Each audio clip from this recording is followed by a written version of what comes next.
नमस्ते दोस्तों, welcome to day 18। चलिए पिछले सेशन को एकदम क्विकली रिवाइज करते हैं। डे 17 में हमने ट्रेडिंग के 3 सबसे इंपॉर्टेंट पिलर्स के बारे में बात की थी। रिस्क मैनेजमेंट, स्टॉप लॉस और पोजीशन साइजिंग। इन तीनों को मास्टर करना आपके कैपिटल को प्रोटेक्ट करने के लिए बहुत ज़रूरी है। तो अब जब हमने अपने कैपिटल को सेफ रखना सीख लिया है, आज हम उस चीज़ के बारे में बात करेंगे जो 90% ट्रेडर्स को फेल करवाती है। आपने कभी सोचा है कि एक परफेक्ट टेक्निकल सेटअप, एक सॉलिड प्लान, सब कुछ होने के बाद भी ट्रेडर्स कंसिस्टेंटली प्रॉफिट क्यों नहीं बना पाते?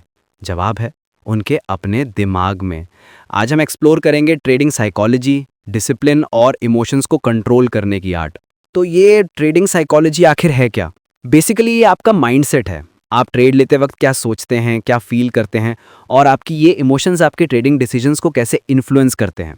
मैं 4 चीज़ों की बात करूंगा।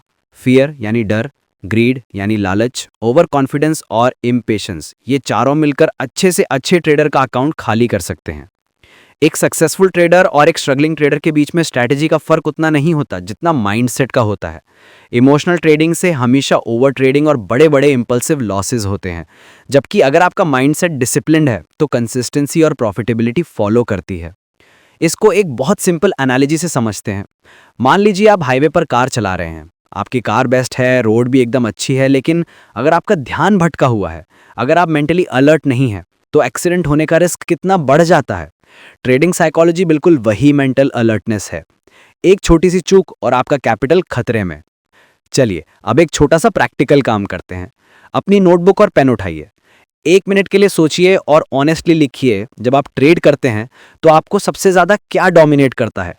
डर कि ट्रेड मिस ना हो जाए या लॉस ना हो जाए, या लालच कि और थोड़ा प्रॉफिट मिल जाए? Just be honest with yourself. ये सेल्फ अवेयरनेस पहला स्टेप है।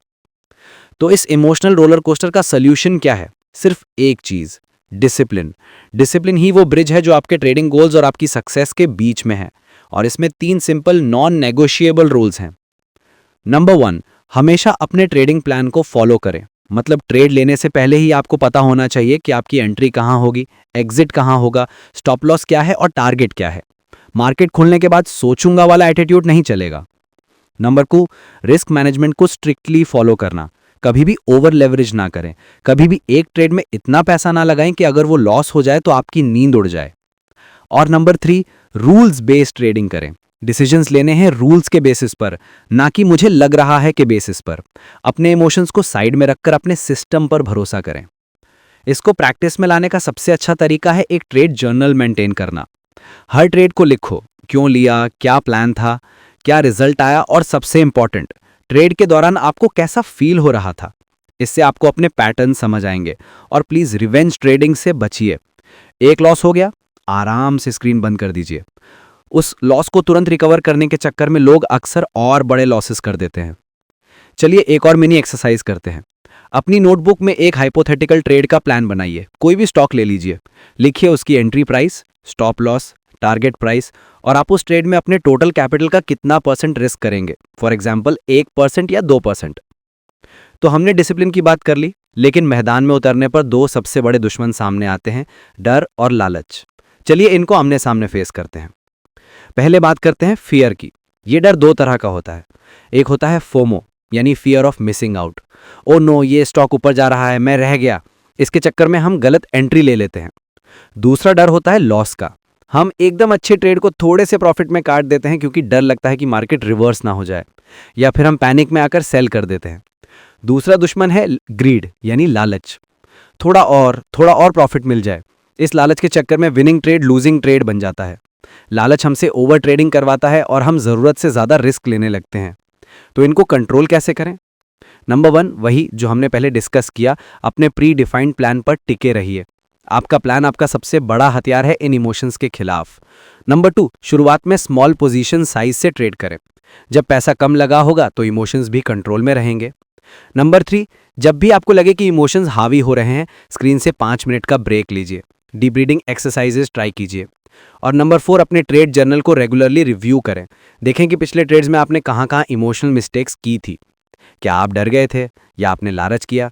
और फिर उसके सामने लिखिए कि अगली बार ऐसी सिचुएशन में आप क्या अलग करेंगे। अब वक्त है आखिरी मिनी एक्सरसाइज का। अपनी नोटबुक में अपने पिछले 5 ट्रेड्स के बारे में लिखिए। याद कीजिए कि उन ट्रेड्स में आपने कौन सी इमोशनल मिस्टेक की थी। क्या आप डर गए थे या आपने लालच किया? और फिर उसके सामने लिखिए कि अगली बार ऐसी सिचुएशन में आप क्या अलग करेंगे। तो आज के सेशन का सार क्या है? सक्सेसफुल ट्रेडिंग 3 चीजों का गेम है। पहला है एक सॉलिड माइंडसेट, जो ट्रेडिंग साइकोलॉजी से आता है। दूसरा है डिसिप्लिन, जो रूल्स बेस्ड ट्रेडिंग और रिस्क मैनेजमेंट फॉलो करने से आता है। और तीसरा है इमोशनल कंट्रोल, जिसमें आप अपने सबसे बड़े दुश्मन फियर और ग्रीड को मैनेज करना सीखते हैं। याद रखिए, डेमो अकाउंट पर डिसिप्लिन और इमोशनल कंट्रोल प्रैक्टिस करने के लिए एक बहुत अच्छा टूल है। हर हफ्ते अपने माइंडसेट को सेल्फ असेस करें। और सबसे इंपॉर्टेंट, पेशेंस। ट्रेडिंग कोई गेट रिच क्विक स्कीम नहीं है। पेशेंस और कंसिस्टेंसी ही यहाँ पर सबसे बड़ी स्किल्स हैं। उम्मीद है आज के सेशन से आपको ट्रेडिंग को देखने का एक नया नजरिया मिला होगा। अपनी नोटबुक में ही एक्सरसाइजेस जरूर कंप्लीट कीजिए, क्योंकि रियल लर्निंग वहीं से शुरू होती है। जाने से पहले अगर आपको इस सेशन से वैल्यू मिली हो तो इसे लाइक जरूर करें। कमेंट्स में #FinMantra 30 डेज के साथ बताएं कि आपका सबसे बड़ा इमोशनल चैलेंज क्या है। और चैनल को सब्सक्राइब करना ना भूलें, ताकि आप आगे के सेशंस मिस ना करें। नेक्स्ट लेसन में हम और भी आगे बढ़ेंगे और सीखेंगे कि फंडामेंटल और टेक्निकल एनालिसिस को कंबाइन करके रियल ट्रेड्स कैसे लिए जाते हैं। यह बहुत ही पावरफुल सेशन होने वाला है। तब तक के लिए याद रखिएगा, मार्केट को कॉन्कर करने से पहले अपने माइंड को कॉन्कर करना जरूरी है। Happy learning and see you in the next session.